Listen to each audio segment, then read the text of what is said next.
Valentine's Day is famous for flowers and romance and decadence. Mix in a little vino and a sweet treat, and you've got quite a celebration. Natalie MacLean is the author of Unquenchable. She's an expert when it comes to wine pairings. And this morning she's in our studio to help us choose fine wine and chocolate combinations, which is so perfect. Does it get any better than that? No, especially if you like to layer your vices. So don't just have wine or chocolate. Combine them. And it is amazing because different types of chocolate, whether dark or light, it actually does make a difference. Absolutely. What wine you're having it with and the flavors, how they go together. Absolutely, and it's so fun to experiment. So if we look at Canadian ice wine, one of our iconic producers, Inniskillin, I think that, you know, a solid bar of chocolate might overwhelm the ice wine, but chocolate dipped biscotti is perfect, right? Just a lick of chocolate, because in the ice wine we've got citrus flavors, but it's not full on like a port would be in terms of the alcohol and the dark purple flavors. So the ice wine with biscotti, absolutely. So if we keep moving on, we go to port, which I think is much heavier, much fuller. Higher alcohol because it's a fortified wine.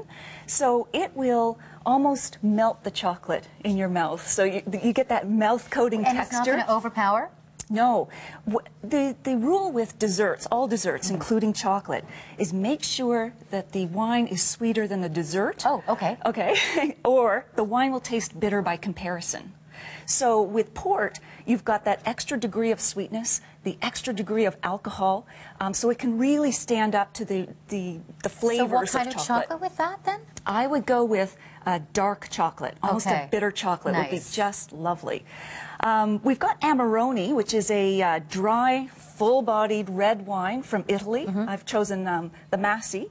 And I think it also works with dark chocolate. Dark chocolate doesn't have a lot of sugar. It doesn't have a lot of dairy content, so it's probably the easiest chocolate to match with wine. Okay, and then this is another ice wine or what? No, this is a Framboise, and it's also from Ontario. Oh, nice, okay. So the basis for Framboise is raspberries. So fruit wines are wines made with fruit other than grapes, because we've got grapes in all of these.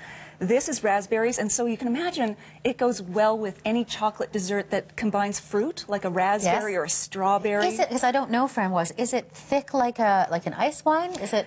It's it's not high alcohol, and it's not as thick as port, and it's certainly, you know, not as alcoholic as port, but it's just beautiful when you combine those fruit and flavors that you often find in chocolate desserts, like a Black Forest cake. That would be just gorgeous. Okay, oh, nice. And then this one over here. Tokaji.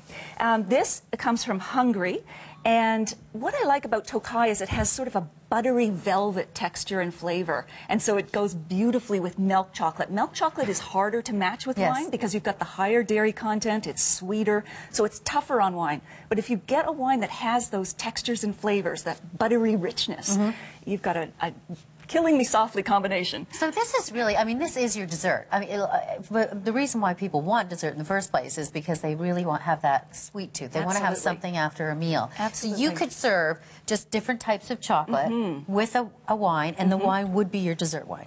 That would be a perfect I think so. It'd be a great finish, I think, to a romantic dinner, or just romance on its own by the fire, if you can imagine, pouring a little of this, having a little nibble of that. And I want to mention this because this is your new book, Unquenchable. And in here you go through finding all kinds of wines at really great prices. Absolutely. I went around the world to all kinds of regions, from Australia to Niagara to Italy, and what I was looking for are wines that sort of outperform their price point. So really delicious, but that, you know, you just don't have to pay more than, say, I hate to use the word bargain, but it really sounds like bargain wine. It's like when you find a Versace jacket in a warehouse, you know, and it's marked down to 10%.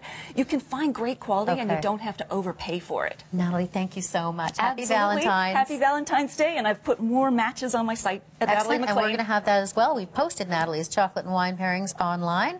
Go to canadaam.ctv.ca.